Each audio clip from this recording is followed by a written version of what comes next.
lamentablemente herido del brazo izquierdo. Disparos de arcabuz inutilizaron ese brazo. Y por ese motivo será conocido con el apelativo de el Manco de Lepanto. A lo largo de su vida ejerció diversas actividades, pero fue la literatura lo que le otorgó esa suerte de connotación universal. Miguel de Cervantes exploró diversos géneros literarios a propósito. Podríamos mencionar, por ejemplo, el desarrollo de una obra lírica titulada Viaje del Parnaso. Y también podríamos hacer referencia al desarrollo de obras teatrales. Destaca su tragedia titulada El cerco de Numancia. Podríamos mencionar a su comedia titulada Pedro de Urdemalas y algunos entremeses como La guarda cuidadosa y El retablo de las maravillas. Sin embargo, lo más interesante que nos ha otorgado Miguel de Cervantes Saavedra lo encontraremos a través de su propuesta novelística. Y dentro de esas novelas destacadas, por ejemplo, podríamos hablar de La Galatea, una novela de tipo pastoril. Podríamos mencionar acaso otros títulos como Los trabajos de Persiles y Segismunda. Aparece en la producción novelística de Cervantes también 12 novelas ejemplares, dentro de las cuales aparecerán títulos como La ilustre fregona, El coloquio de los perros, El licenciado Vidriera, La fuerza de la sangre, etc. Sin embargo, la novela de mayor trascendencia que nos ha otorgado Miguel de Cervantes Saavedra aparece con el título de El ingenioso hidalgo Don Quijote de la Mancha. Pregunto a manera de curiosidad, ¿ustedes han tenido la oportunidad de leer esa novela? Es bastante amplia, es bastante extensa a propósito. Son 2 capítulos. Estructuralmente, pues la novela es bastante extensa. No sé si ustedes habrán tenido la oportunidad de acceder a esa historia. Una historia intrincada, sí, de pronto varios personajes. Bueno, cuéntenme su experiencia. Bueno, agradezco la sinceridad, sí, Juan nos dice que no, por ejemplo, y está bien, ¿no? Algunos conocen fragmentos, otros un audiolibro, otros, por ejemplo, el argumento, podrían ya conocerlo de antemano, etc. Entonces, nosotros vamos a tratar así, en forma resumida, de hablar acerca de la historia que se nos cuenta a través de esta importante obra. El ingenioso hidalgo Don Quijote de la Mancha. Una obra en la cual el protagonista es un hidalgo llamado Alonso Quijano. Alonso Quijano vive en una aldea ubicada en La Mancha. Él vive junto a una sobrina y a una criada. Aparece también un muchacho que hace ciertos trabajos. Pero ¿qué es lo que sucede con este hidalgo? Este hidalgo gusta de leer libros de caballería. Y entonces, de tanto leer esos libros de caballería, empieza a fantasear, empieza a distorsionar la realidad.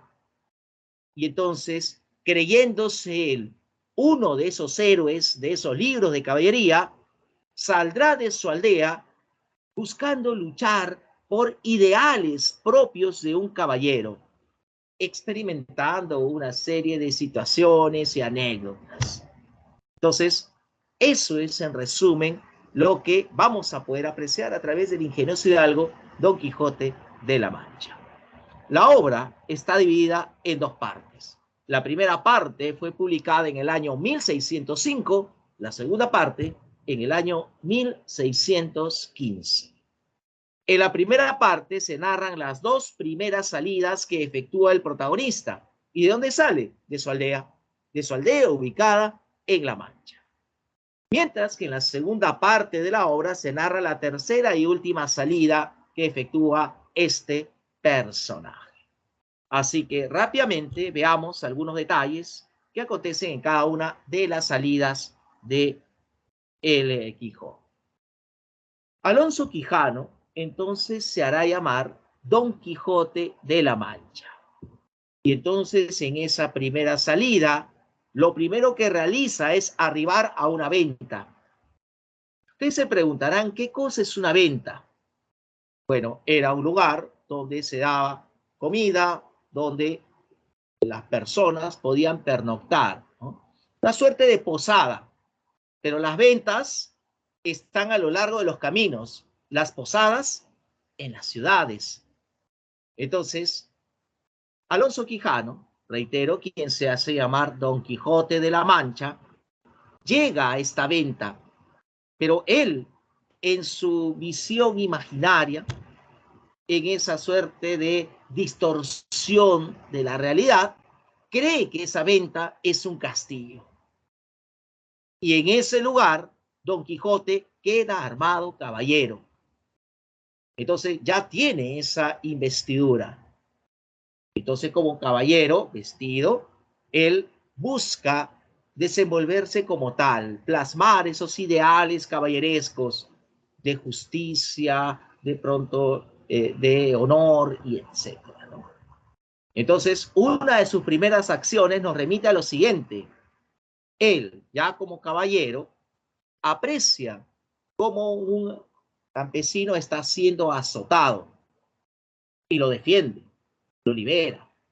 Pero luego el propio Don Quijote será apaleado por mercaderes toledanos. Y uno de esos mercaderes era vecino suyo. Lo reconoce y entonces lo obliga a retornar a su aldea. Entonces, básicamente, eso es lo que acontece en esa primera salida. Y lo más importante es que Don Quijote es armado caballero. Veamos qué acontece en la segunda salida.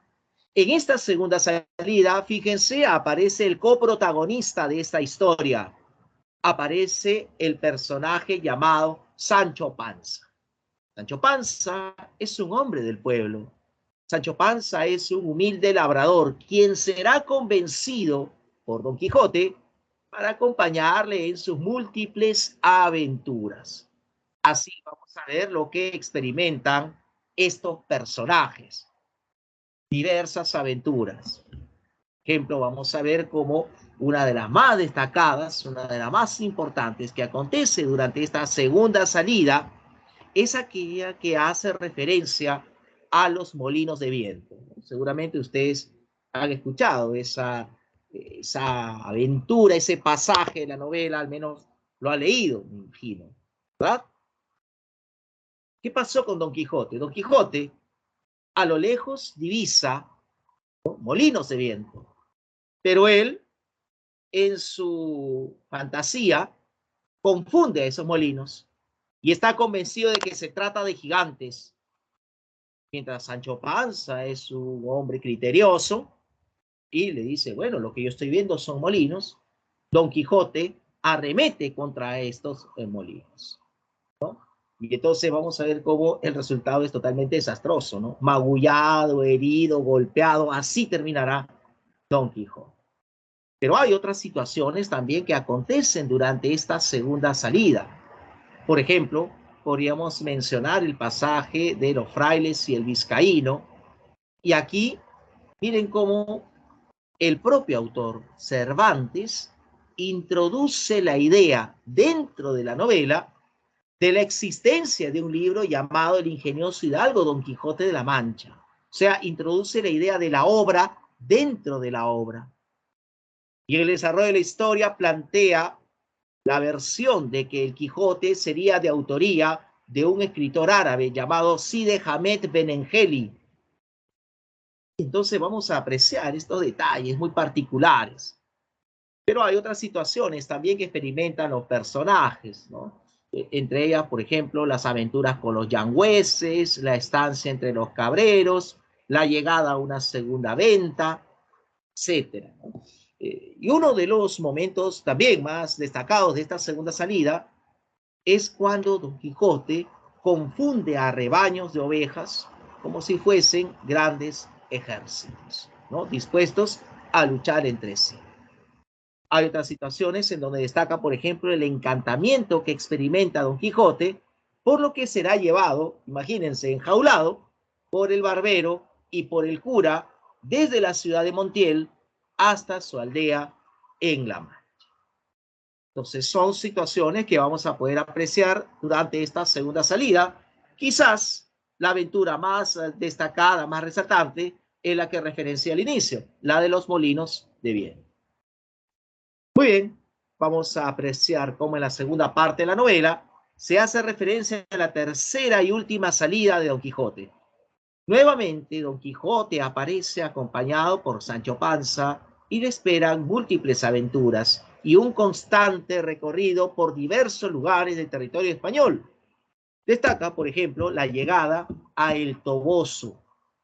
En la localidad de El Toboso, Don Quijote encuentra a la tan mentada Dulcinea, de la cual siempre hablaba. Pero ¿qué pasa? Don Quijote llama así a la dama a quien decide entregarle su amor. Pero no era ninguna dama, ¿no? En realidad era una humilde campesina llamada Aldonza Lorenzo. Pero sabemos nosotros que el protagonista suele distorsionar la realidad. Hay otras aventuras, hay otras situaciones durante esta tercera salida. Por ejemplo, podríamos hablar de el encuentro con la carreta de la muerte y el caballero del bosque, o el pasaje que hace referencia a la jaula de los leones, las bodas de Camacho, la cueva de Montesinos.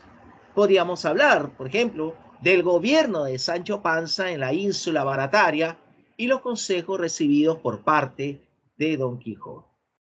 Hay un constante ir y venir por territorio español, había mencionado. Por ejemplo, destaca la llegada a localidades como Zaragoza y Barcelona, donde hay una serie de situaciones que experimentan ambos personajes, Don Quijote y Sancho Panza, y también dentro de lo que corresponde al desarrollo de aventuras está el episodio que hace referencia a Ana Félix, o por ejemplo al barco encantado y la cabeza encantada, o por ejemplo, y aparece esto referenciado aquí en la diapositiva, el enfrentamiento suscitado entre Don Quijote y el Caballero de la Blanca Luna.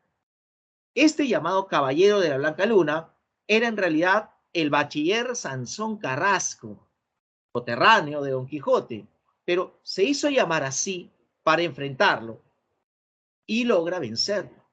Y entonces, tras vencerlo, obliga a Don Quijote a retornar a su aldea. Como es un caballero, él entonces acepta que debe retornar tras la derrota.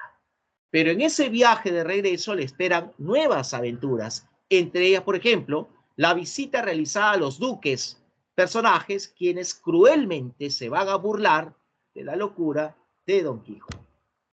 Al fin Don Quijote entonces retorna a su aldea, pero mal de salud.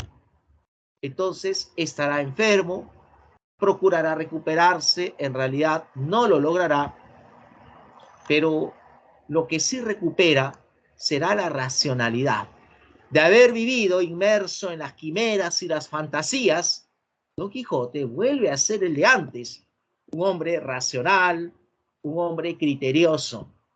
Y entonces, indignado y molesto, decide quemar esos libros de caballería, esos libros de su gran biblioteca, ¿no? Porque esos libros condujeron por el mal camino. Y fíjense cómo mientras Don Quijote ha recuperado la razón, un proceso contrario acontece con Sancho Panza. Sancho Panza, de tanto convivir con su amo, se contagia de la filosofía de este. Sancho Panza se volverá un hombre fantasioso, un hombre irracional, soñador. Don Quijote entonces elaborará su testamento y finalmente deja de existir. Entonces, esta es la gran historia que nos ha otorgado Cervantes en el ingenioso hidalgo Don Quijote de la Mancha. Muy bien, entonces procedamos a analizar la obra. La obra pertenece al género épico. En cuanto a la especie, se trata de una novela. ¿Cuál es el estilo que se evidencia a través del Quijote?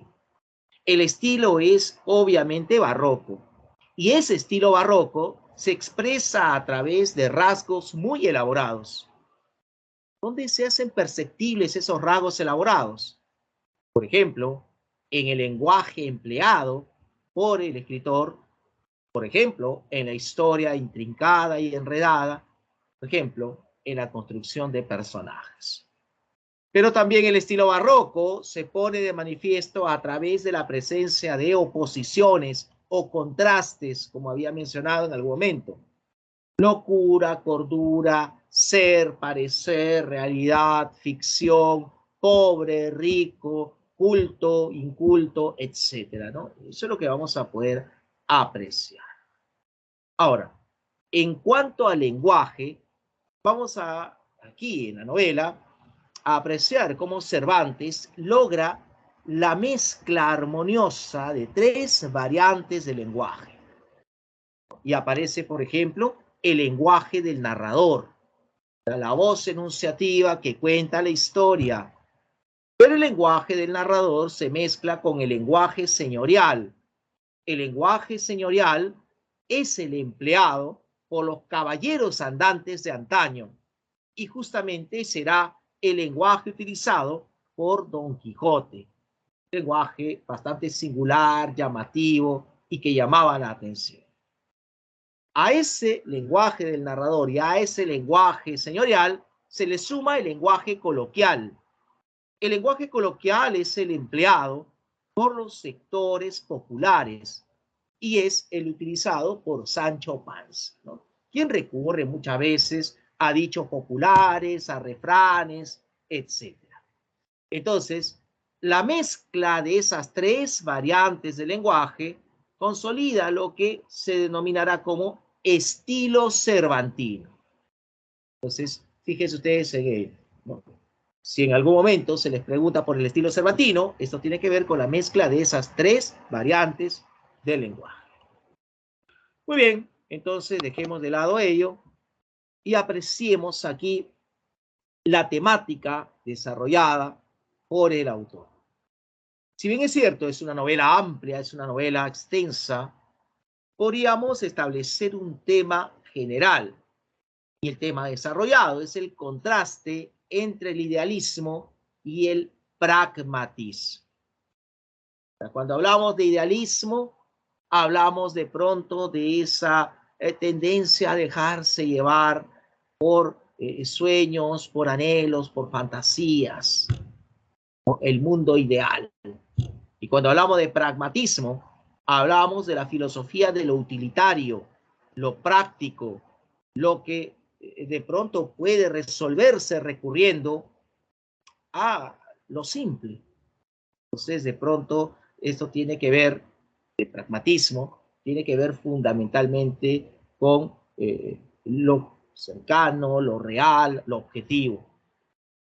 Entonces, estos elementos que aparecen en el desarrollo de la temática, idealismo y pragmatismo, están relacionados con los personajes principales. Entonces, yo les pregunto a ustedes, cuando hablamos de idealismo, fantasía, ensoñación, ¿con qué personaje podríamos relacionar esto?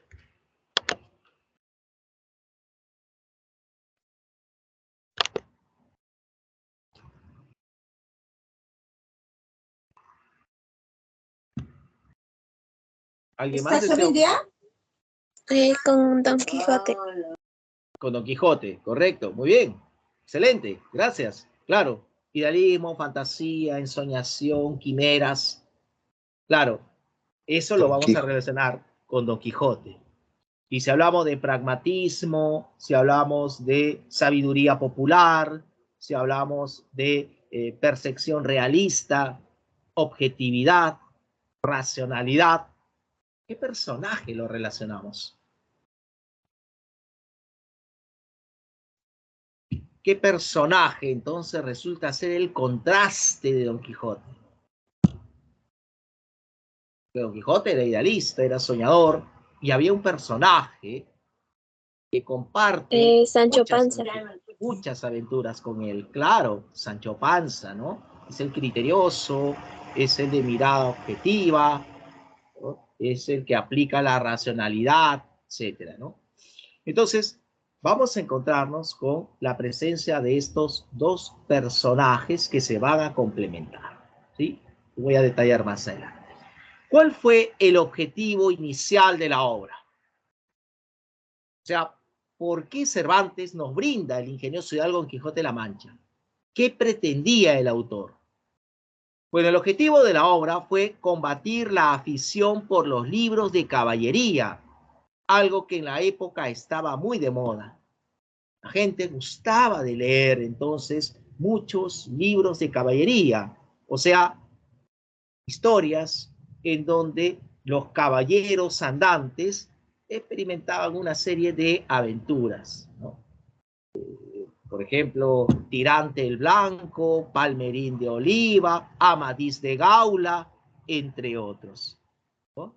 Entonces, vamos a tener en cuenta de pronto como la suerte de contrarrestar ese interés por los libros de caballería, buscando ese afán, es que Cervantes nos ofrece el Quijote. Entonces, el Quijote resulta ser una parodia de esos libros de caballería. Y sin embargo, a pesar de ser una parodia, fíjese cómo logra presentarnos personajes de gran complejidad. Y recordemos que el término complejidad caracteriza al barroco. A ver, aquí hay una pregunta. Dice, también podría estar en el Caballero de la Blanca Luna, pero habría que enfocar muy bien esa pregunta. O sea, ¿en qué sentido? Buscando lo utilitario, podría ser, porque perseguía el objetivo de combinar el retorno a Don Quijote.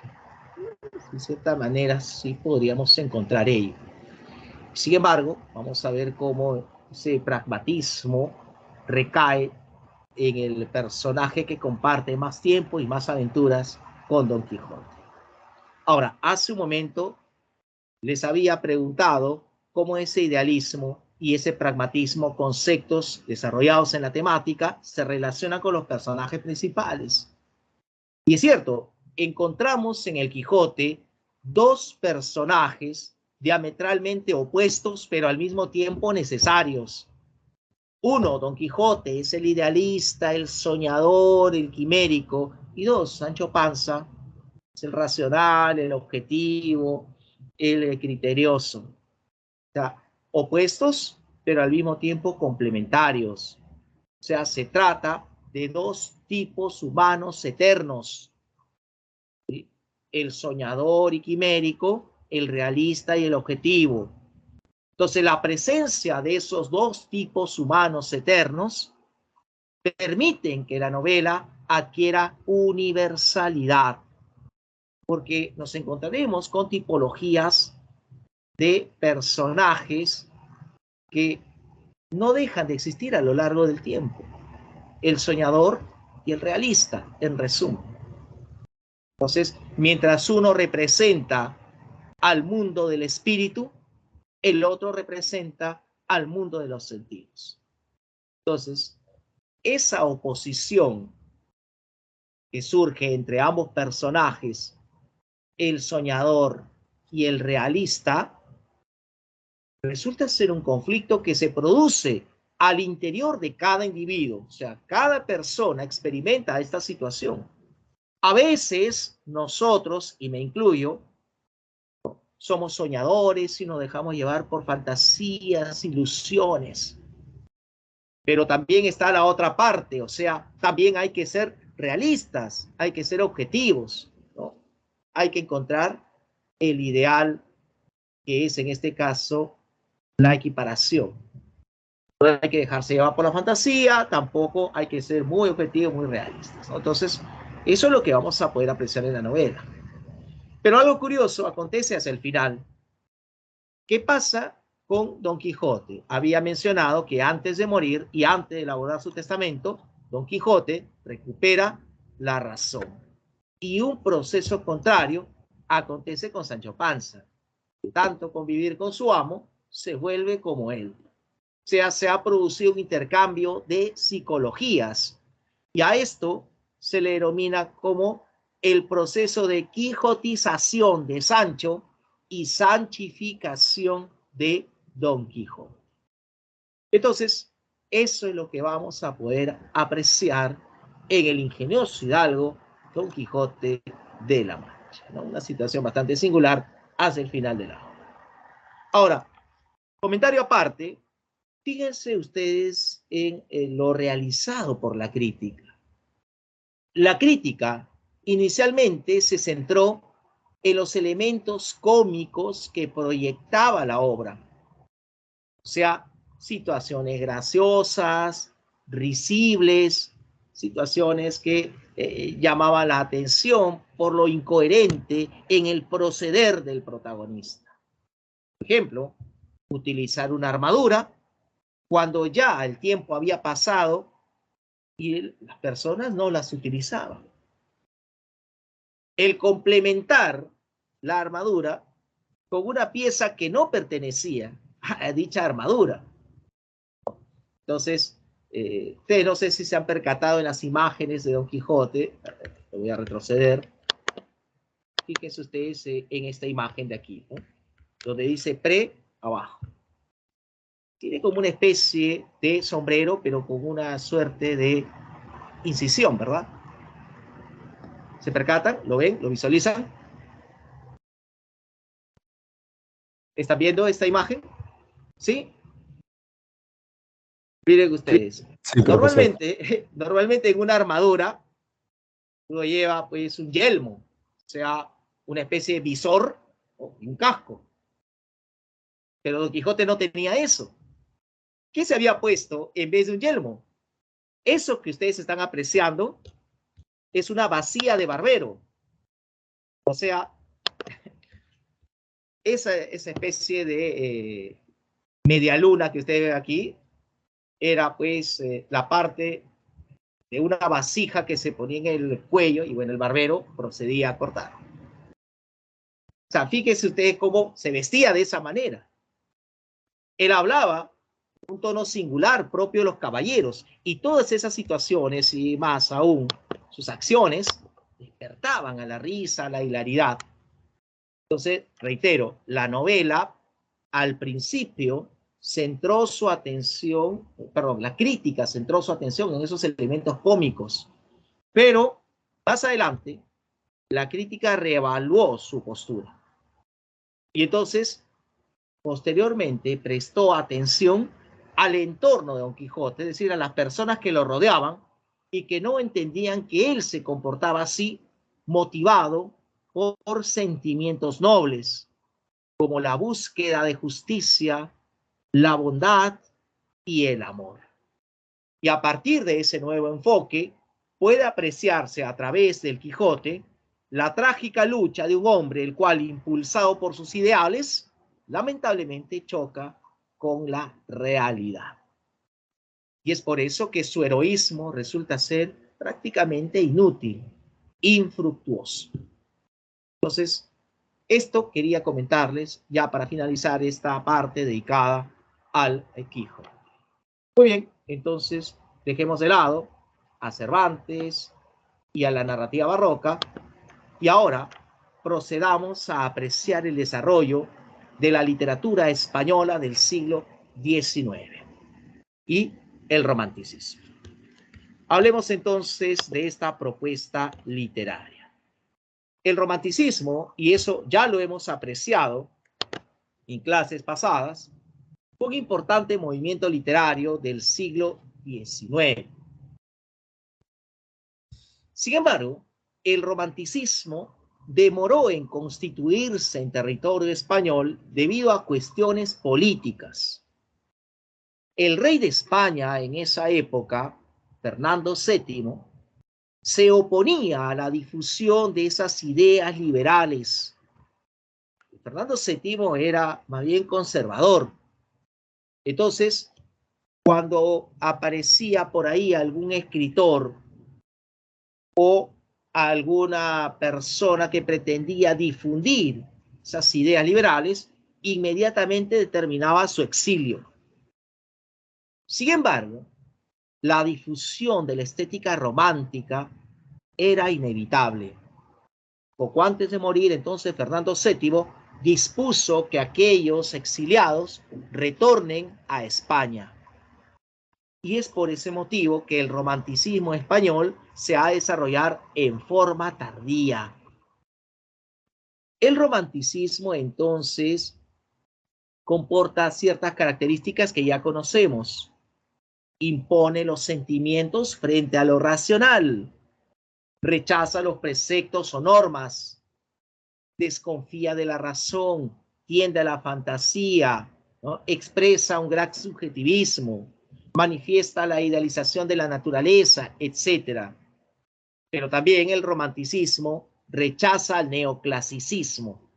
El neoclasicismo que se había desarrollado en España en el siglo XVIII era una propuesta literaria influenciada por la literatura francesa.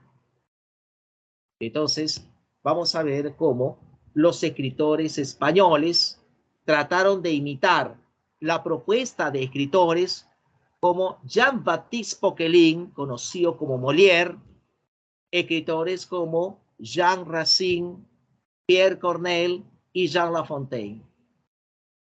Entonces, ¿por qué se caracterizaba el neoclasicismo? Por su sentido de unidad, o sea, todos los escritores debían manejar un mismo criterio, luchar contra los excesos del barroco, sentido de unidad. También respeto a los preceptos, a las normas, a las reglas. Habían normas que respetar para la creación literaria. Por ejemplo, si se desarrollaba poesía, la poesía no debía abordar el tema amoroso. Podría abordar temas filosóficos, podría ser una poesía instructiva, pero ajena a expresiones de sentimientos. Había que respetar esa norma. Había una normatividad que imponía que los relatos debían tener al final una suerte de enseñanza. Y por eso es que durante el neoclasicismo prevalecen las fábulas, una moraleja hacia el final. Había normas para la creación de obras teatrales. Las obras teatrales, por ejemplo, debían respetar las leyes aristotélicas. ¿Cuáles son esas leyes? Espacio, tiempo y acción. O sea, la historia debe desarrollarse en un solo lugar durante el transcurrir de un día y vamos a apreciar la interacción entre personajes de diversas clases sociales. Así tenía que respetarse esas reglas. ¿Qué más proponía el neoclasicismo? Verosimilitud, es decir, un concepto que rechazaba la fantasía. El romanticismo rompe con todo ello. Por eso es que ya lo racional queda de lado, se imponen los sentimientos, ¿no? No hay respeto a las normas, desconfianza en la razón, tendencia a la fantasía, etc. Eso es lo que vamos a entender por romanticismo. Entonces, veamos a continuación cuáles son las características de la propuesta romántica. Algunas de estas ya las conocemos, pero no está de más volver a recordarlas. Entre ellas, por ejemplo, el culto al yo. ¿Qué entenderemos por culto al yo? Exaltación de la propia personalidad. El romántico se concibe como un ser único, pero al mismo tiempo incomprendido. Todo gira en torno a él. Entonces, el romántico buscará ser el centro de atención. Entonces, vamos a apreciar esta característica. Ansias de libertad. El concepto de libertad es fundamental en el romanticismo. Entonces, vamos a ver cómo se busca la libertad de creación y al mismo tiempo la libertad de pensamiento. Entonces, eso permite justamente dejar de lado esas normas, esas reglas, esos preceptos.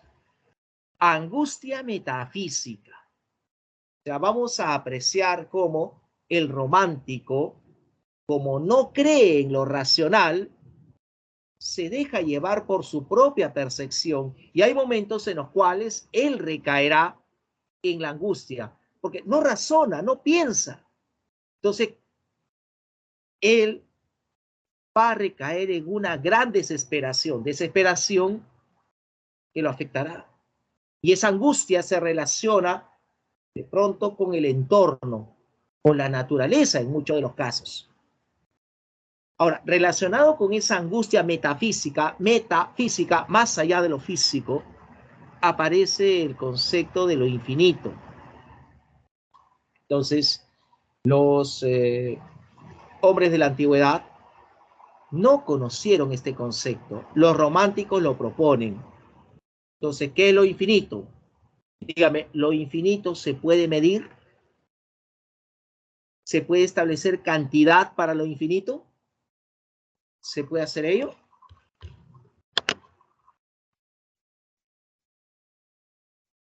¿Ustedes qué opinan? Cuando se habla de lo infinito, ¿es un concepto medible? ¿Se puede entender su magnitud? ¿Lo podemos medir? No. Entonces eso escapa de lo racional.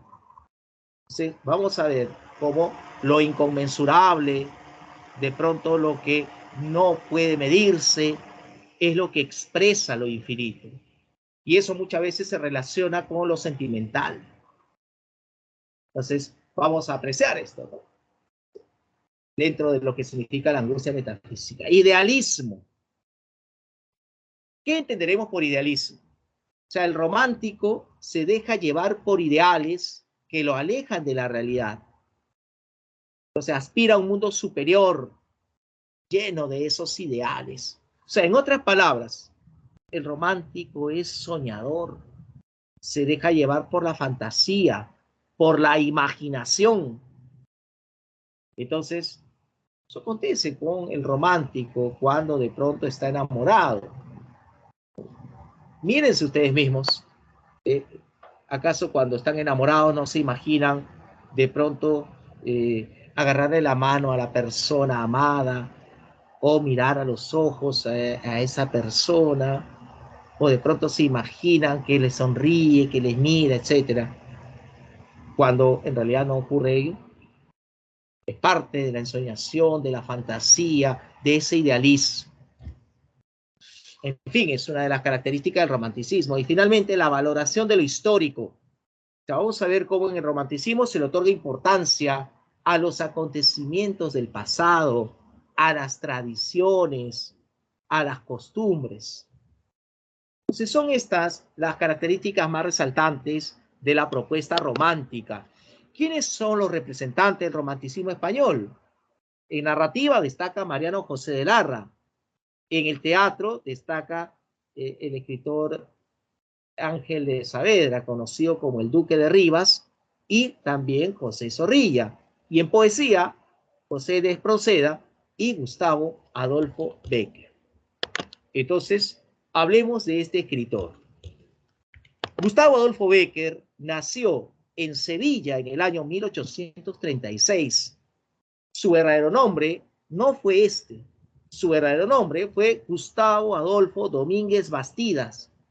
Sin embargo, él optó por emplear el apellido Bécquer en homenaje a antepasados suyos de origen flamenco. Bécquer, a lo largo de su vida, experimentó una serie de infortunios, sueños frustrados, el fallecimiento de sus padres, el hecho de vivir prácticamente inmerso en problemas económicos y además tuvo que sobrellevar un matrimonio totalmente infeliz. Gustavo Adolfo Bécquer se había casado con una mujer llamada Casta Esteban Navarro, pero su matrimonio no fue feliz. Hubieron muchos problemas, incluso por ahí surge la posibilidad de una infidelidad por parte de ella. Entonces, todas estas situaciones conllevaron a determinar la personalidad de Bécquer. ¿Cómo era Bécquer? Bécquer era un hombre bastante solitario, un hombre ensimismado, un hombre prácticamente aislado, solía vestirse con ropas oscuras, etc. ¿no? Y sin embargo, vamos a ver cómo en algún momento de su vida Becker alcanzó una efímera felicidad. Esto sucedió cuando conoció a una joven hermosa llamada Julia Spin. Entonces, Julia Spin se convirtió en la inspiración de Becker para la creación de esos hermosos poemas de temática amorosa que nos ofrecerá. Lamentablemente, Gustavo Adolfo Becker enfermará de tuberculosis y esto lo conducirá a la muerte en el año 1870. Veamos entonces lo más interesante de su producción literaria, y en esa producción literaria encontraremos una serie de poemas que fueron publicados en las diversas revistas y publicaciones en las cuales colaboró Becker. Tras su muerte, vaya pues, se hizo una recopilación de esos poemas, cuales aparecieron bajo el título de Rimas. En cuanto a las obras en prosa, podríamos mencionar una serie de relatos bajo el título de Leyendas. Destaca también Cartas desde mi celda, y podríamos mencionar aquí también Historia de los templos de España. Entonces, eso constituye lo más relevante de la producción literaria de Becker. Vamos a centrar nuestra atención en rimas. No sé si ustedes habrán tenido la oportunidad de leer rimas, pero vamos, resultan ser poemas que se van a caracterizar por su brevedad y por su sencillez formal. El tema central, el tema principal abordado en las rimas, definitivamente es el amor idealizado, cómo lo concebimos, cómo lo imaginamos, ¿verdad? Pero hay otros temas también importantes que debemos destacar en rimas, entre ellos el deseo amoroso.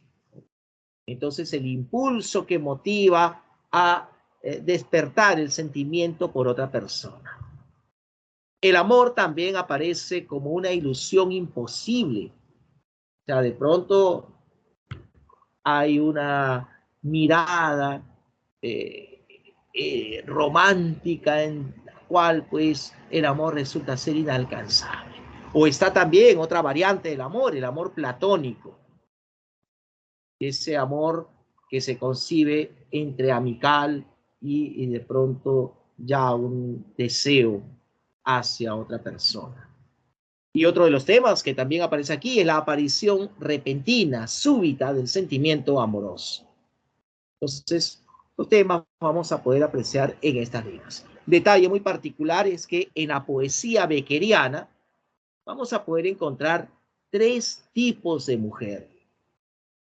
Y en algún momento se hace referencia a la mujer ideal. ¿Cuál es la mujer ideal? Es un ser no físico. Es una mujer considerada como inalcanzable, inaccesible, intangible. No se puede tocar, no se puede agarrar, pero está presente. Esa es la mujer ideal. Y no confundamos a la mujer ideal con la mujer poesía. Es considerada la mujer poesía como origen y emblema de la lírica. La mujer poesía es la inspiración para el poeta. Entonces, mujer ideal, mujer poesía y mujer fatal. Hay una predilección por la mujer fatal. La mujer fatal es aquella que no demuestra sentimientos, es incapaz de amar como si fuese una estatua y sin embargo es muy hermosa. En ella confluyen elementos como el llanto y la risa, el bien y el mal, lo terrenal y lo celestial. Entonces, esos son los 3 tipos de mujer que vamos a poder encontrar en la poesía que nos ha otorgado Gustavo Adolfo Becker. Muy bien, entonces, veamos algo de esta propuesta lírica. Entonces, rima 4, por ejemplo, nos dice lo siguiente: mientras la ciencia a descubrir no alcance las fuentes de la vida, y en el mar o en el cielo hay un abismo que al cálculo resista, mientras la humanidad siempre avanzando no sepa a dónde camina, Mientras haya un misterio para el hombre, habrá poesía. Entonces, algo de la poesía de Becker es lo que vamos a poder encontrar aquí. Y de pronto podríamos decir lo siguiente: ¿qué es poesía, dices, mientras clavas en mi pupila tu pupila azul? ¿Qué es poesía? Y tú me lo preguntas. Poesía eres tú. Sí. Entonces, lean a Becker, inspírense si quieren expresar, ya se acerca el 14 a propósito, así que si quieren expresarse, algo de Becker no está de más, o algo de Neruda, como lo veremos hacia el final de la clase. Muy bien, entonces dejemos de lado a las rimas de Becker, el tiempo nos está ganando, así que ahora nuestra atención debe centrarse en leyendas. Leyendas es el título que se le otorga a un conjunto de 18 relatos, relatos inspirados en el ámbito popular y que hacen referencia a épocas legendarias. ¿Qué es lo que prevalece en las leyendas? En las leyendas vamos a encontrar aspectos como lo sobrenatural, lo misterioso, lo irracional. Entonces, vamos a ver cómo las leyendas nos ofrecen esos relatos donde, por ejemplo, aparecen temas como lo sobrenatural, o sea, aquello que escapa de lo racional, la transgresión, que significa en este caso no respetar una norma, una disposición. Por ejemplo, ingresar a un lugar prohibido, o, por ejemplo, no acatar una regla, etcétera, ¿no? Y como se transgrede algo, obviamente habrá una sanción, un castigo. Y el castigo es gradual. El castigo podría ser el desengaño, el castigo podría ser la locura, el castigo podría ser la muerte. Castigo impartido por Dios o por alguna entidad superior. Son los temas abordados a través de las leyendas. ¿Cuál es la estructura de una leyenda? A manera de introducción, entonces, apreciaremos cómo el narrador informa sobre el lugar y el tiempo en el cual escuchó la historia. Nos detalla esos aspectos para luego ya plantear el desarrollo de la leyenda. O sea, ya se narra la leyenda en base a pequeños capítulos y una vez ya desarrollada esta leyenda, a manera de conclusión, el autor brinda su opinión acerca de lo narrado. Entre las leyendas más destacadas aparece la Jorca de Oro, los Ojos Verdes, el Rayo de Luna, Maese Pérez el Organista, el Monte de las Ánimas, el Beso, el Gnomo, la Promesa, etc. Entonces, vamos nosotros a continuación a hablar acerca de una de esas muy reconocidas leyendas. Pregunto, ¿han tenido ustedes la oportunidad de leer La Jorca de Oro? Con sinceridad, por favor, la respuesta. Sí, muy bien. Carlos nos dice que sí. Josué nos dice que no. Claro, Nelly nos dice que no. Bueno, La Jorca de Oro es una de las más reconocidas leyendas de Gustavo Adolfo Bécquer. Veamos entonces qué historia nos presenta el autor. La historia está ambientada en la ciudad de Toledo. El narrador pone énfasis en dos personajes, una mujer y un varón. La mujer se llama María Antúnez. El varón se llama Pedro Alonso de Orellana. Al inicio, el narrador nos presenta una breve descripción de los personajes.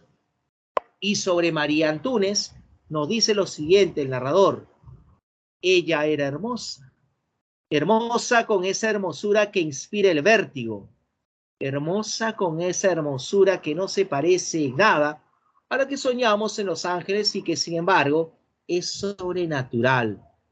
hermosura diabólica que tal vez presta el demonio a algunos seres para hacerlos sus instrumentos en la tierra. María se caracterizaba por su gran belleza, por su gran hermosura, mientras que Pedro es un muchacho que está muy enamorado de María.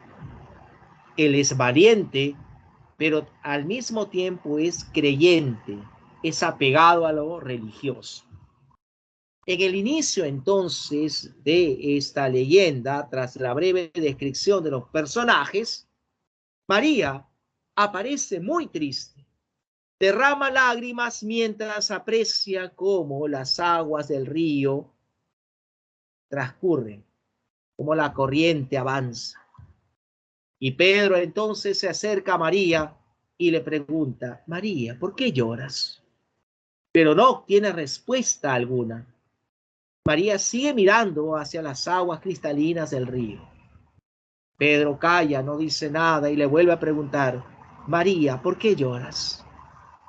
Y María sigue sin hacerle caso. Entonces, Pedro no insiste, guarda un silencio prudencial.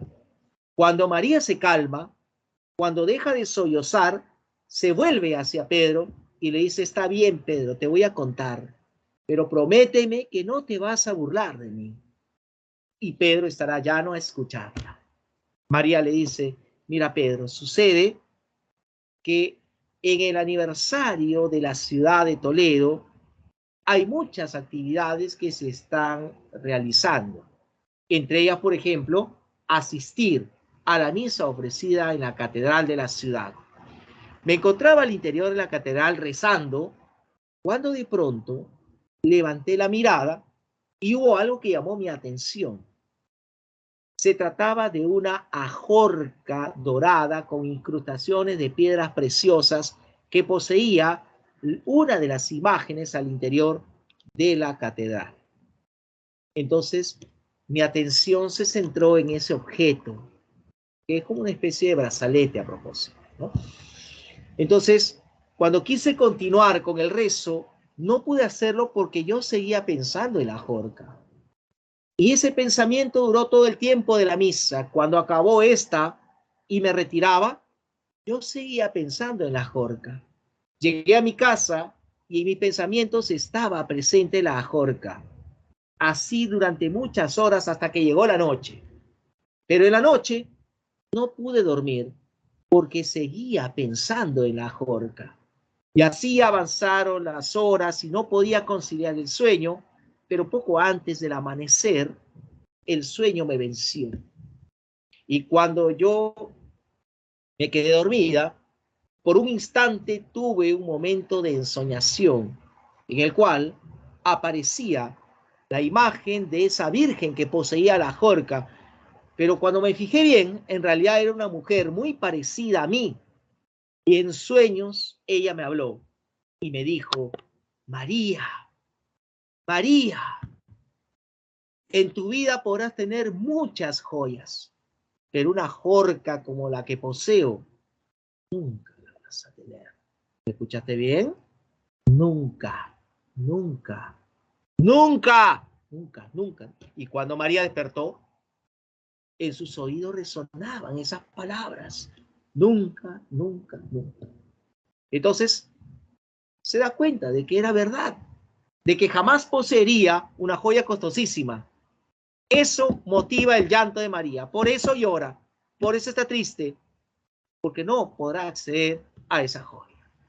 Y entonces Pedro, muy incómodo, incluso impotente, porque no sabe qué hacer en ese momento, siente una gran amargura y aprieta la empuñadura de su espada.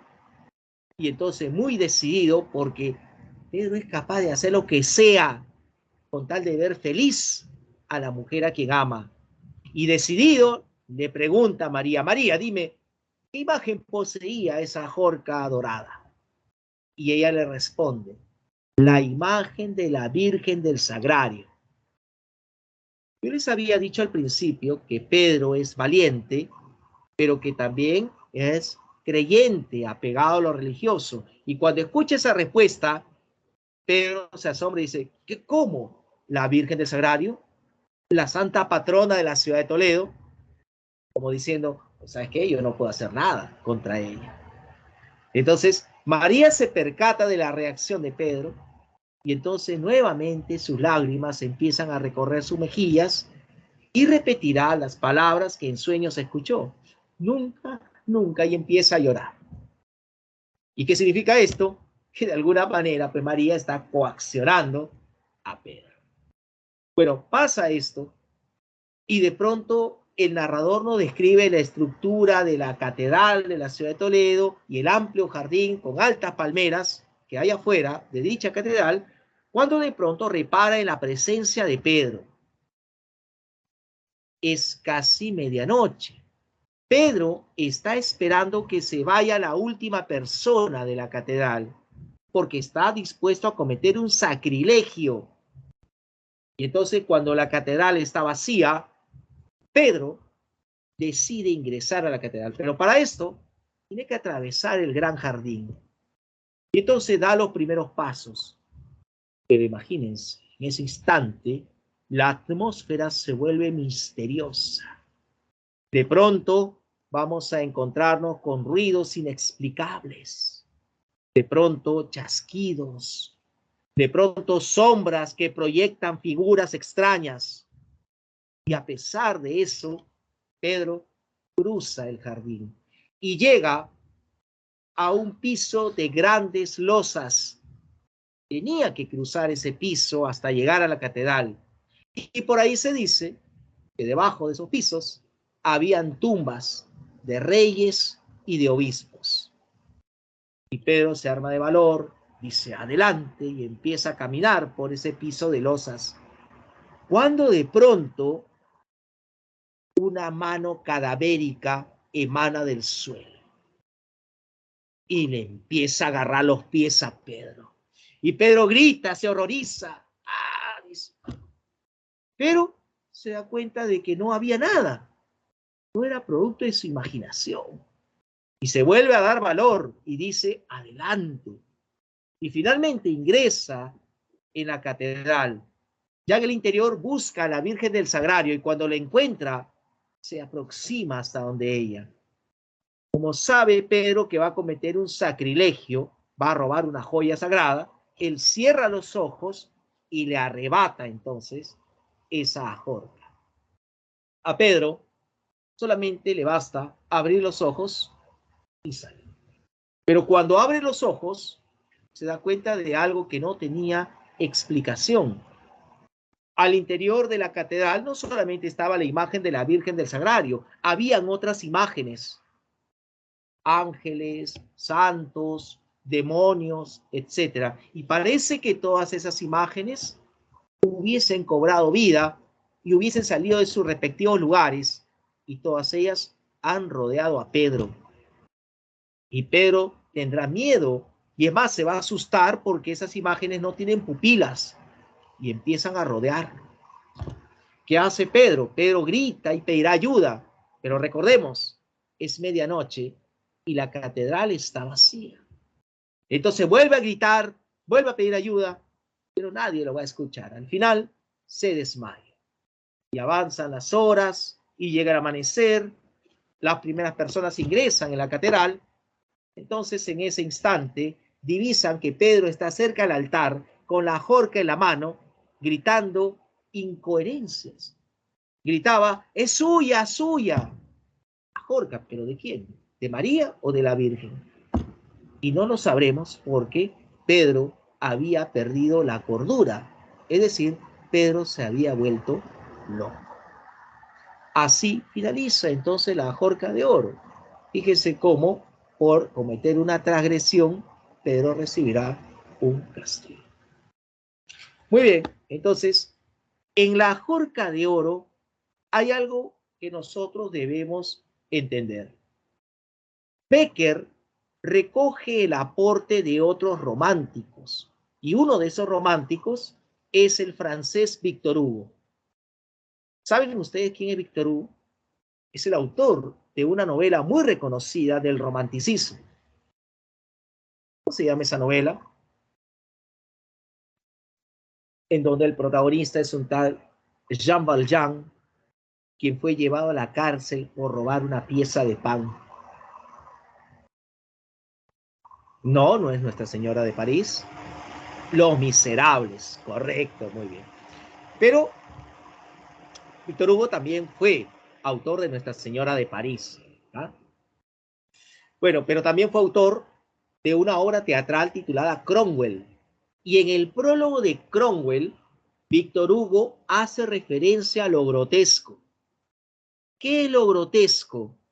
Lo grotesco es una característica de los tiempos modernos. Lo grotesco nos presenta una concepción distinta de la belleza. Muchas veces la belleza está relacionada con lo armónico, de pronto con lo sublime. Sin embargo, ¿por qué no relacionarlo con otro, de pronto, con otros conceptos? Y nos presenta, a partir de la estética de lo grotesco, una mezcla totalmente insólita.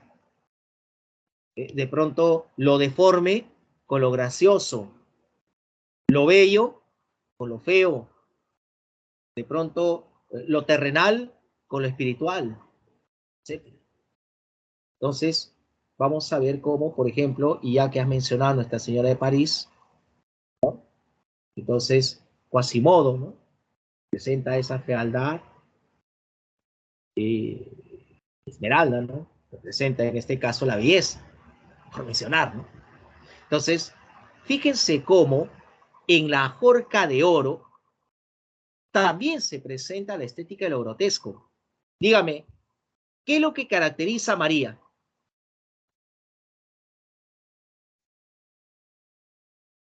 ¿Qué es lo que resalta en el personaje de María?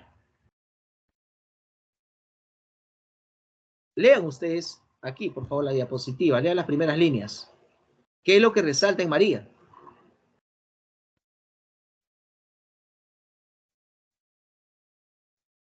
Miren la diapositiva, lean la primera línea. Su belleza, su hermosura, ¿verdad?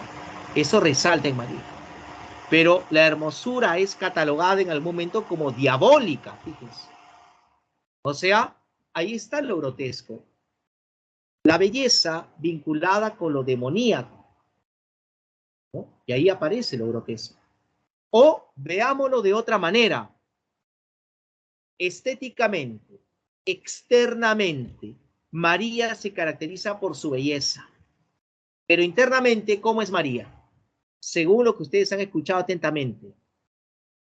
¿Cómo es María en cuanto a su comportamiento? ¿Cómo la definirían?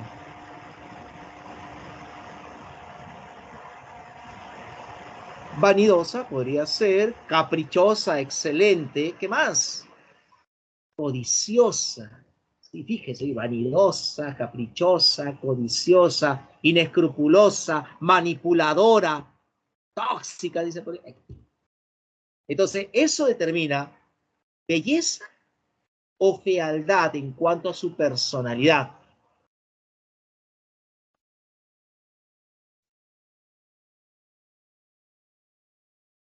Yo creo que eso podría establecerse como fealdad en cuanto a su personalidad, ¿no? Y esa fealdad contrasta con la belleza externa. Allí también se manifiesta lo grotesco. En fin, era lo que quería compartirles y con ello cerramos esta parte dedicada al romanticismo español. Bien, dejemos de lado ello y ahora, a continuación, vamos a incursionar en lo que significa el desarrollo de la literatura hispanoamericana. Hablemos del modernismo hispanoamericano y sus características. Modernismo. ¿Cuál es la trascendencia de este movimiento literario? Miren, el modernismo es el primer y hasta el momento único movimiento literario surgido originalmente en Hispanoamérica. Su influencia fue determinante no solamente a nivel continental, sino que esa influencia también se hizo perceptible en la literatura española de su época. Sí, el modernismo influyó en escritores pertenecientes a la generación del 98, en Juan Ramón Jiménez, por ejemplo. Como propuesta literaria, el modernismo se va a desarrollar aproximadamente entre los años 1880 y 1920. Se inspira en motivos de la realidad y los va a sensibilizar recurriendo a elementos como la luz, la música y el color para propiciar el desarrollo de un discurso lírico y al mismo tiempo musical. Así vamos a definir al modernismo. Ahora, ¿en qué contexto aparece el modernismo? El modernismo se pone de manifiesto en un contexto en el cual vamos a poder apreciar importantes cambios socioeconómicos en nuestro continente. Sucede que las diversas sociedades de Hispanoamérica se van a ver impactadas por procesos de modernización de carácter capitalista. Es decir, el capitalismo se impone en esas sociedades y de manera desigual, cada una irá manifestando rasgos capitalistas. Son cambios determinantes que experimenta nuestro continente y esto afecta de alguna manera también el plano cultural, porque la obra de arte se va a transformar en mercancía. Entonces, son esos cambios de orden socioeconómico los que van a afectar la situación social del artista. ¿Qué pasa con el artista durante el contexto de desarrollo del modernismo? El artista, por ejemplo, va a dejar de tener la protección de los mecenas de las clases dominantes. Los mecenas eran quienes respaldaban económicamente a los artistas para la creación y producción de obras. Al ya no tener ese respaldo, el artista tendrá que valerse por sí mismo y por ello es que ofrece su obra, la cual compite en el mercado artístico. Sin embargo, esto será insuficiente para sobrevivir. El artista se va a dedicar entonces a otras actividades, a otras profesiones para poder subsistir. Algunos incursionan en el periodismo, otros en la enseñanza, otros ejercerán la diplomacia. Es una situación difícil entonces para el artista. El artista en este contexto se va a sentir marginado por una sociedad materialista, consumista, dominada por el afán de lucro. Solamente le interesa a la sociedad las ganancias. En medio de ello y como reacción entonces a esa marginación que experimenta por parte de la sociedad, el artista se va a volver elitista y como elitista va a rechazar el gusto vulgar y se va a consagrar al arte. Determinará que su actividad es especializada, es decir, el artista asume que es el único capaz de producir aquellas hermosas obras. Entonces, esta es la situación por la cual atravesará el artista durante el modernismo. Muy bien. Pero, ¿quiénes son entonces los exponentes del modernismo? Bueno, lo veremos más adelante. Empecemos con las características del modernismo. Dentro de esas características, podríamos hablar del cosmopolitismo. En lo que respecta al cosmopolitismo, esto significa prestar atención o demostrar interés por la cultura europea y norteamericana. En realidad, por las propuestas estéticas desarrolladas en esos lugares y una especial influencia ejercerán los modelos franceses en la constitución del modernismo.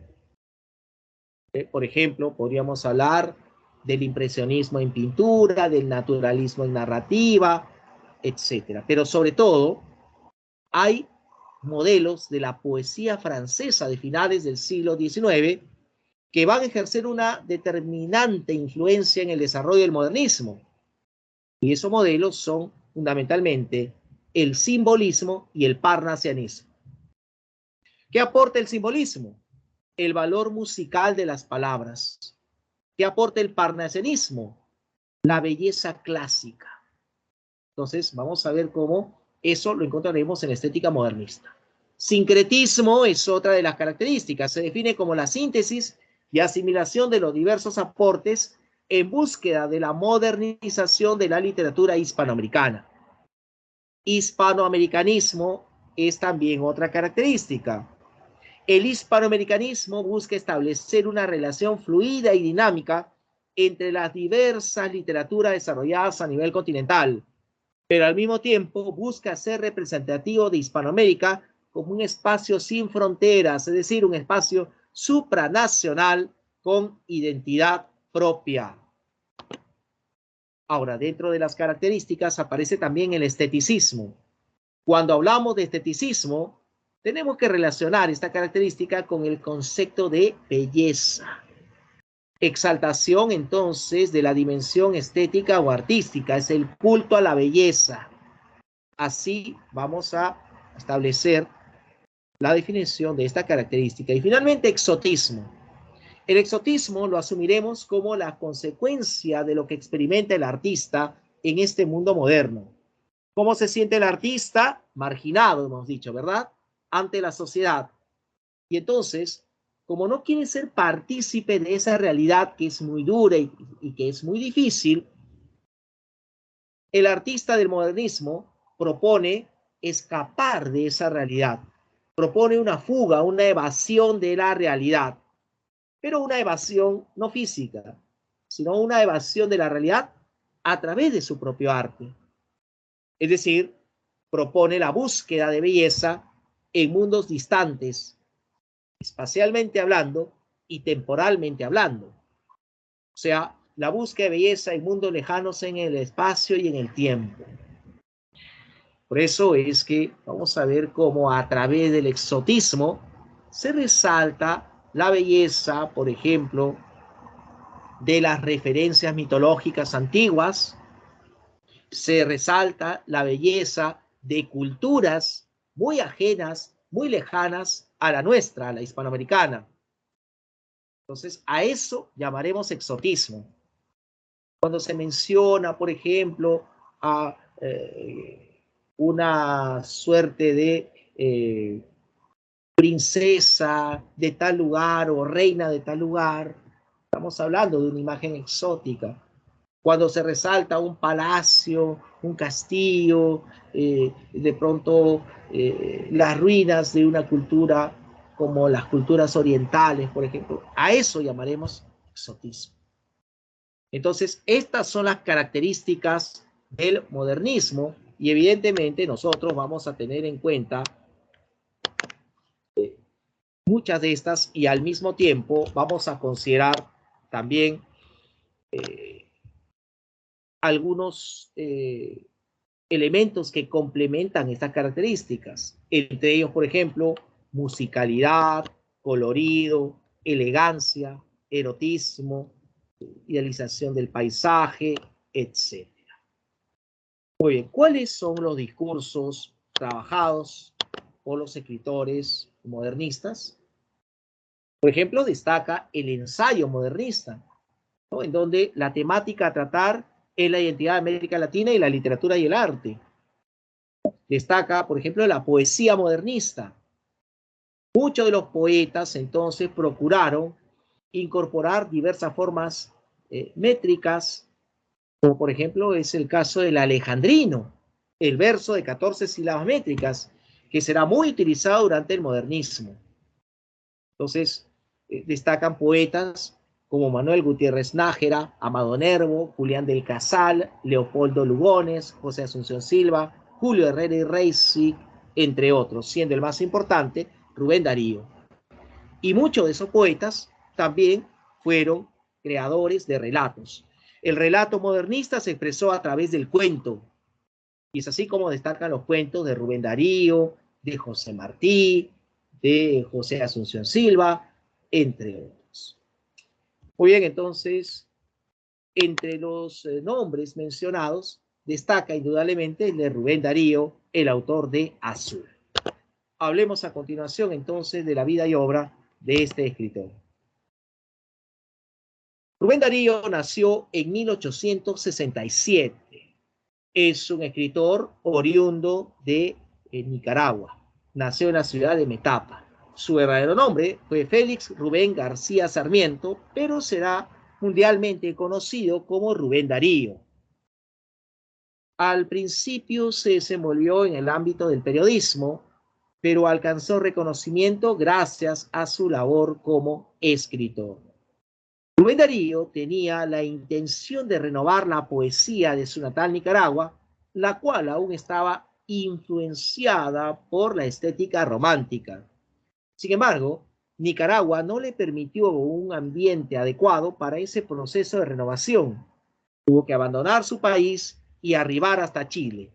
Chile, en esa época, estamos hablando de casi postrimerías del siglo XIX, era una sociedad mucho más cosmopolita, abierta a las influencias provenientes desde Europa. Y destaca entonces la estadía de Rubén Darío en Chile, porque en ese país publicará su obra Azul. Y la publicación de Azul significa el desarrollo de una nueva propuesta denominada modernismo. De esa manera, entonces, Rubén Darío se convertirá en el máximo representante de ese modernismo hispanoamericano. Fue un escritor muy reconocido a nivel continental y también en Europa, especialmente en España y en Francia. La labor de Rubén Darío entonces consistió en renovar la lírica de nuestro continente. Sin embargo, su vida estuvo llena de excesos y estos atentaron contra la salud del escritor, quien ya bastante enfermo retornará a su natal Nicaragua, lugar donde dejará de existir en el año 1916. ¿Qué nos ha otorgado Rubén Darío en lo que respecta a producción literaria? Podríamos hablar, por ejemplo, de un texto ensayístico titulado Los Raros, a través del cual Rubén Darío nos presenta un estudio acerca de escritores europeos y norteamericanos. Sin embargo, prevalecen sus obras de tendencia lírica, entre ellas Azul, Prosas profanas y Cantos de vida y esperanza. La obra más reconocida que nos ha otorgado Rubén Darío indudablemente es Azul.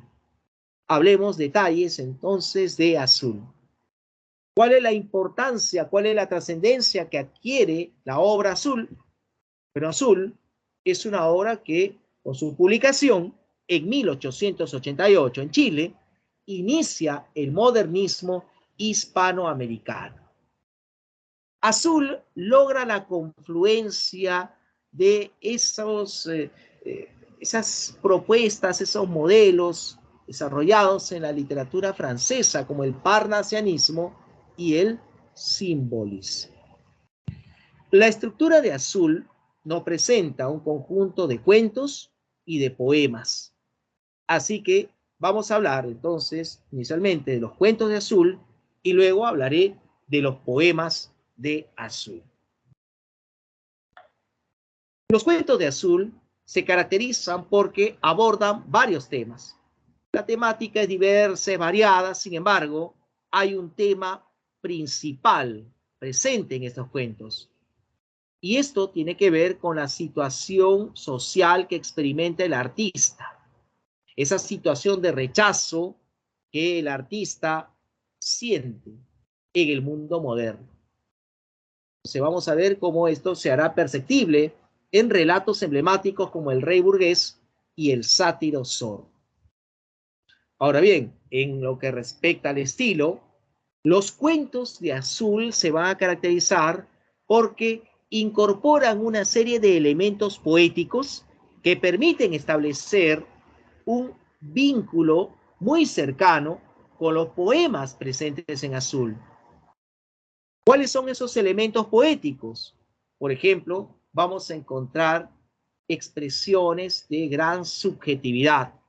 Hay pasajes que manifiestan esa subjetividad, es decir, esas expresiones de sentimientos y emociones. Pero también vamos a encontrarnos con la presencia de elementos de gran plasticidad. ¿Y a qué llamaremos elementos de plasticidad?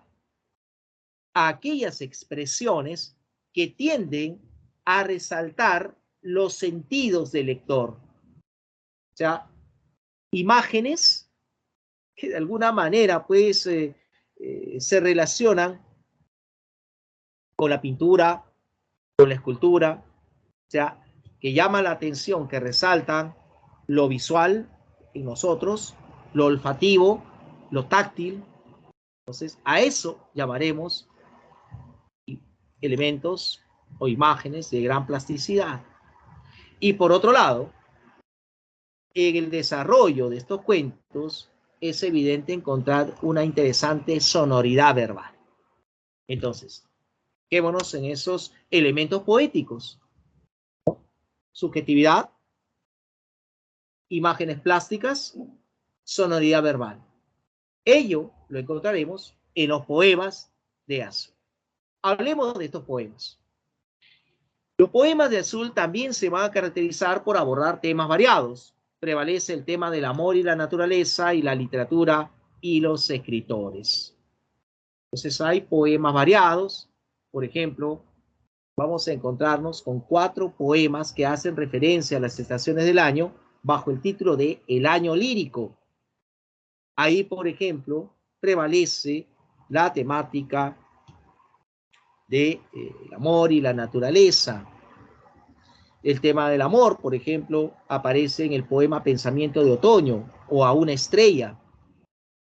Los medallones, por ejemplo, es un poema que hace referencia a escritores. O sea, los temas son variados en los que aparecen en Azul. Y hay un detalle muy particular. En estos poemas de Azul se hace perceptible aún la presencia de rezagos románticos, sobre todo en la temática. ¿No? El tema del amor es un tema romántico, el tema de la naturaleza es un tema propio del romanticismo. Entonces, eso es lo que podría manifestarles en torno a la obra Azul de Rubén Darío. Muy bien, dejemos de lado ello y rápidamente, porque ya el tiempo nos gana, pasemos a continuación a hablar acerca de la poesía hispanoamericana contemporánea. Destaca la presencia de Pablo Neruda, autor de 20 poemas de amor y una canción desesperada. Poesía hispanoamericana contemporánea. En el desarrollo de esta poesía hispanoamericana contemporánea, se le considerará a 3 connotados poetas como los fundadores. De tal manera, entonces, que entre estos fundadores aparece Rubén Darío, que como bien hemos mencionado, es el máximo representante del modernismo. Otro fundador es César Vallejo, el más destacado representante de la vanguardia peruana. Y otro de esos fundadores es el poeta chileno Pablo Neruda, poeta que poco a poco asimilará la influencia vanguardista. Los posteriores poetas que aparecen entonces en nuestro contexto van a asimilar los aportes de la vanguardia, pero ellos también procurarán desarrollar su propio estilo, es decir, hay un proceso de reformulación creativa y de búsqueda estética en esos poetas. Y aparte de los mencionados, destacan otros como Vicente Huidobro, que es de origen chileno, Nicanor Parra, también chileno, bueno, y Ernesto Cardenal, nicaragüense. Entonces, eso es lo que podría manifestarles en torno a esta poesía hispanoamericana contemporánea. Hablemos de Pablo Neruda, uno de los fundadores de esta propuesta lírica desarrollada en nuestro continente. Pablo Neruda nació en el Parral, Chile, en el año 1904. Su verdadero nombre fue Ricardo Eliezer Neftalí Reyes Basoalto. Se trata entonces de un escritor de gran e importante trayectoria, tanto diplomática como política. Pablo Neruda fue cónsul de su país en lugares muy alejados, como Ceilán, Sri Lanka y Birmania. Fue en algún momento senador de su país, fue embajador de Chile en Francia, pero en cierto momento de su vida, Pablo Neruda se interesó por la ideología comunista, que trajo una serie de consecuencias, persecuciones constantes e incluso también el autoexilio que él experimentó en Isla Negra. Gracias a su interesante propuesta literaria, Neruda accedió al Premio Nobel de Literatura en 1971. En cuanto a su vida sentimental, Neruda compartió por momentos sus sentimientos con determinadas mujeres, ¿no? María Antonieta Hagenard sería una de ellas, ¿no? Conocida como Maruca, ¿no? Podríamos hablar de Delia del Carril, también es otra de las mujeres que acompañó amorosamente a Pablo Neruda, ¿no? Y Matilde Urrutia es otra de las mujeres que compartió el sentimiento amoroso con el poeta, quien dejó de existir en el año 1973, víctima de un cáncer a la próstata. Muy bien, entonces veamos lo más interesante de la producción literaria de Pablo Neruda. Neruda ha sido autor de interesantes poemarios, entre los cuales podríamos mencionar a Crepusculario, 20 poemas de amor y una canción desesperada, El hondero entusiasta, Residencia en la tierra, Tercera residencia, Canto general, Los versos del capitán, Odas elementales, Nuevas odas elementales, Memorial de Isla Negra, 100 sonetos de amor, etc. Pero a la par que Neruda nos ha otorgado poemarios, también ha sido autor de libros de memorias. Entre ellos destacan Confieso que he vivido y Para nacer he nacido. Muy bien, entonces hablemos a continuación de una de las obras más importantes y más significativas de Pablo Neruda. Me refiero al poemario titulado 20 poemas de amor y una canción desesperada, cuya publicación se dio en el año 1924. Este poemario pertenece al periodo de iniciación de la producción poética de Neruda. En realidad, como Neruda nos ha otorgado una poesía que eventualmente ha ido cambiando de acuerdo a determinadas influencias, esta se ha periodizado. Hay 4 periodos que establece la poesía de Neruda. Uno de ellos es el periodo de iniciación. Está el periodo de poesía residenciaria, está el periodo de, en este caso, compromiso político, está el periodo de poeta profesional. A nosotros nos interesa el periodo de iniciación, porque en él se adscribe el poemario 20 poemas de amor y una canción desesperada. Este, a propósito, es uno de los libros de temática amorosa más importantes de la poesía de habla castellana. No sé si ustedes habrán tenido la oportunidad de leerlo.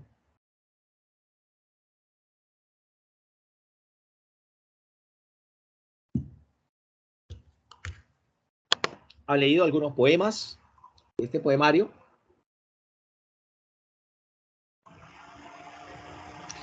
Poemas emblemáticos, el poema 1, el poema 15 y el tan famoso poema 20. Entonces, quizás le demos una leída a alguno de esos poemas. A ver, todo depende del tiempo. Sigamos. Entonces, no sé si ustedes habrán tenido la oportunidad de leer, pero obviamente el título ya nos induce a establecer cuál es el tema más importante del poemario, el tema del amor. Pero fíjense cómo la temática amorosa estará matizada por determinadas circunstancias. El tema principal es el amor asociado a la lejanía y al fracaso de la comunicación. Todo ello vinculado con el mundo de la naturaleza. Quienes han tenido la oportunidad de leer algunos de estos poemas, dígame, ¿el yo poético cómo se manifiesta? ¿Feliz? ¿Alegre? ¿Triunfante? ¿O quizás se muestra muy triste, melancólico, nostálgico? ¿Lo primero o lo segundo? Quienes han tenido la oportunidad de leer entonces poemas. Sí, claro, el yo poético entonces se siente triste. Claro, ¿por qué? Porque la amada está ausente, porque no está, está lejos. Quizás está compartiendo su amor con otra persona. Y el yo poético la recuerda, la rememora, la evoca con los elementos de la naturaleza. Por eso es que la melancolía es otro de los temas abordados en este poemario. Había mencionado hace un momento las comparaciones, ¿no? Evocar a la mujer en base al entorno natural, la mujer como imagen de la naturaleza, el paisaje asociado al amor y la plenitud de la contemplación del ser amado. Son entonces los temas abordados en este poemario. Muy bien, entonces aquí aparece, por ejemplo, el poema 1. ¿Qué les parece si leemos juntos el poema 1? ¿Qué nos dice este poema? Cuerpo de mujer, blancas colinas, muslos blancos, te pareces al mundo en tu actitud de entrega. Mi cuerpo de labriego salvaje te socava y hace saltar el hijo del fondo de la tierra. Fui solo como un túnel, de mí huían los pájaros y en mí la noche entraba su invasión poderosa. Para sobrevivirme te forjé como un arma, como una flecha en mi arco, como una piedra en mi onda. Pero cae la hora de la venganza y te amo, cuerpo de piel, de musgo, de leche ávida y firme. Ah, los vasos del pecho. Ah, los ojos de ausencia. Ah, las rosas del pubis. Ah, tu voz lenta y triste. Cuerpo de mujer mía. Persistiré en tu gracia, mi sed, mi ansia sin límite, mi camino indeciso, puros cauces donde la sed eterna sigue y la fatiga sigue y el dolor infinito. Entonces, vamos a apreciar cómo cuando hablamos de la temática amorosa, de una manera, pues el amor también se complementa con lo carnal, lo sexual. Y este poema número 1 comporta muchos de esos aspectos, si es que ustedes no se han percatado. Si le damos una segunda lectura, tal vez ustedes podrán percatarse. Cuerpo de mujer, blancas colinas, muslos blancos. Cuerpo de mujer, blancas colinas, ¿no? Entonces, ¿a qué se referirá esas blancas colinas? Es una imagen que crea el poeta, ¿verdad? En donde, evidentemente, la orografía de la tierra tiene cierta analogía con las curvaturas del cuerpo de la mujer. ¿O acaso no lo han visto de esa manera? ¿Mm?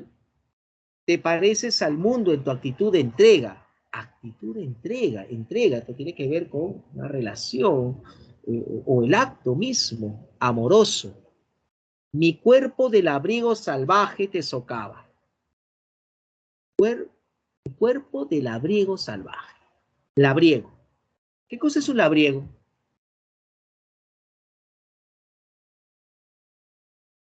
Labrador, campesino.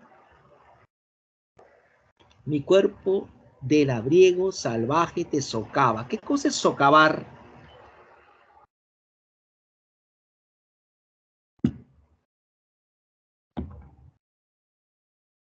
¿Mm? El labrador cultiva la tierra, ¿verdad? Y para hacerlo, hace un orificio en la tierra, ¿verdad? Mi cuerpo del abrigo salvaje te socava, ¿no? Está haciendo referencia, ¿no? A un acto, al acto sexual, ¿no? Se están percatando en ello. Y hace saltar el hijo del fondo de la tierra. En fin, si vemos esas imágenes que crea el poeta, vamos a encontrar pues una serie de referencias interesantes, ¿no? Para sobrevivirme te forjé como un arma. ¿Cómo se forja el arma? Forjarla, llevarla consigo, ¿no? Y fíjese cómo aquí aparece también otras imágenes interesantes. Cuerpo de piel, de musgo, de leche ávida y firme, ¿no? La leche es de color blanco, ¿no? Hace referencia a un cuerpo, en este caso la mujer, que se caracteriza por esa pigmentación, por ese color. Los vasos del pecho. aquí llamaremos vasos del pecho, de repente no se entiende esto, pero son los vasos sanguíneos, ¿no? Que de pronto de un esfuerzo resaltan en el pecho. Los ojos de ausencia, ¿no? Cuando se vive un placer extremo, la mirada está evasiva. La rosa del pubis, tu voz lenta y triste. Y sigue, ¿no? De pronto, ¿no? Oscuros cauces donde la sed eterna sigue y la fatiga sigue y el dolor infinito. Fatiga y dolor. El acto sexual hay algo de ello, ¿no? Creo que, bueno, no sé, dudo que ustedes conozcan esto, pero la experiencia personal me induce a compartir dicha experiencia con ustedes. En fin, entonces hay mucho de sexual, ¿no? Vinculado con el amor en este poema número 1. Pero sigamos. Perdón, no sigamos, mejor, porque hay otras cosas que debemos considerar. Y no aparece aquí. Por ejemplo, el hecho de que en el poemario nosotros vamos a poder encontrar la presencia de algunos elementos neorrománticos. ¿Cuáles son esos elementos neorrománticos? Por ejemplo, la referencia a la naturaleza. La naturaleza equivale a la mujer, ¿sí? Pero la naturaleza también revela el estado de ánimo del yo poético. Si el yo poético dice, puedo escribir los versos más tristes esta noche, escribir, por ejemplo, la noche está estrellada y tiritan azules los astros a lo lejos, entonces, evidentemente, el sentir del yo poético se vincula con sentimientos expresados, pero mediante los elementos de la naturaleza. Entonces, eso es lo que vamos a poder apreciar. ¿Qué vamos a poder encontrar también en el poemario? Podríamos resaltar acaso la idea de complementariedad. El poeta y la amada forman un todo. El poeta no es nada sin la presencia de la amada. Además, también debemos considerar otros detalles importantes, como por ejemplo, que el cuerpo, que ha sido referenciado constantemente, permite, de alguna manera, esa suerte de recuperación de los vínculos perdidos entre el hombre y la naturaleza. El cuerpo se convierte en ese espacio que posibilita ello. O sea, son detalles importantes que debemos considerar en relación, pues, a este poemario. ¿Alguna consulta que quieran realizar, quizás? ¿Algo que deseen plantear? ¿Alguna pregunta? ¿Alguna duda con respecto a la exposición del día de hoy? Y si no es así, entonces podríamos acaso realizar una mirada hacia algunas de las preguntas planteadas para esta presente semana. ¿Por qué no? A ver, por ejemplo, a ver, la pregunta número 1. ¿Han resuelto la pregunta número 1? Es un par de preguntas y después comparto las claves. ¿Les parece?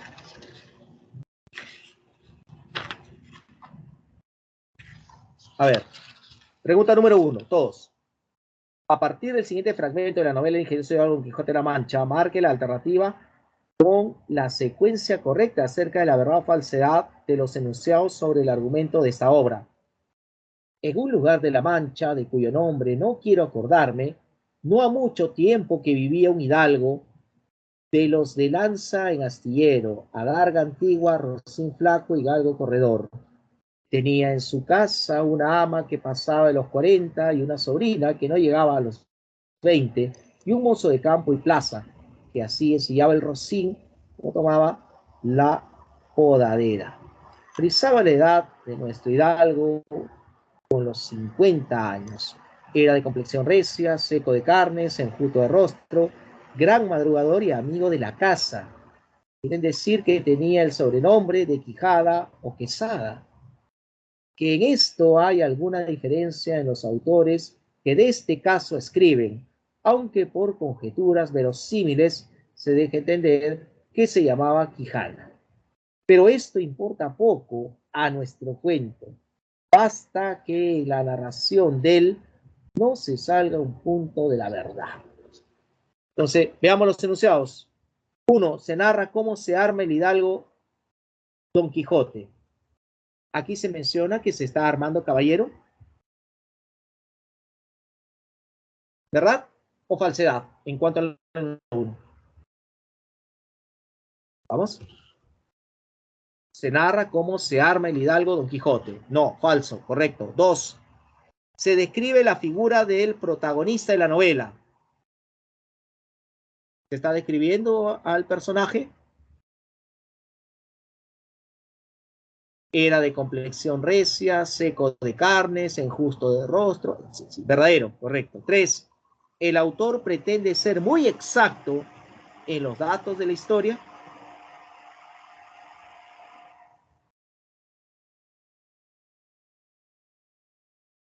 Pretende ser muy exacto. No es muy exacto, ¿no? Porque hay vacíos de pronto que no están precisados, ¿no? Falso. La narración corresponde a la primera parte de la obra. Estamos deduciendo, y cuando les conté el argumento, les mencioné esto justamente, ¿no? Con quién vivía, dónde vivía y cómo sale de su aldea en búsqueda de aventuras. Sí, precisamente, entonces sería verdadero y efectivamente 1D. A ver, rápidamente. Pregunta número 5. Con respecto al siguiente fragmento de la ley del beso de Gustavo Adolfo Bécquer, marque la alternativa que contiene la afirmación correcta. El joven ni oyó siquiera las palabras de sus amigos y, tambaleándose y como pudo, llegó a la tumba y aproximóse a la estatua. Pero al tenderle los brazos resonó un grito de horror en el templo, arrojándose sangre por los ojos, boca y nariz. Había caído desplomado y con la cara deshecha al pie del sepulcro. Los oficiales, mudos y espantados, ni se atreverían a dar un paso para prestarle un socorro. En el momento en que su camarada intentó acercar sus labios ardientes a los de doña Elvira, habían visto al inmóvil guerrero levantar la mano y derribarle con una espantosa bofetada de su guantalete de piedra. O sea, en el beso vamos a ver cómo unos soldados están al interior de un templo y uno de ellos pretende besar una estatua. Pero hay otra estatua que asumiremos es el esposo de esta estatua femenina quien le da un golpe al soldado y lo mata. Entonces, ¿qué es lo que vamos a apreciar aquí? Expresa el interés, este fragmento, por la historia romántica y militar. Predominan los hechos de orden sobrenatural. Destaca el elemento legendario y nacionalista. Muestra la belleza vinculada con la violencia. Está presente la imagen grotesca de la mujer. ¿Qué es lo que apreciamos aquí?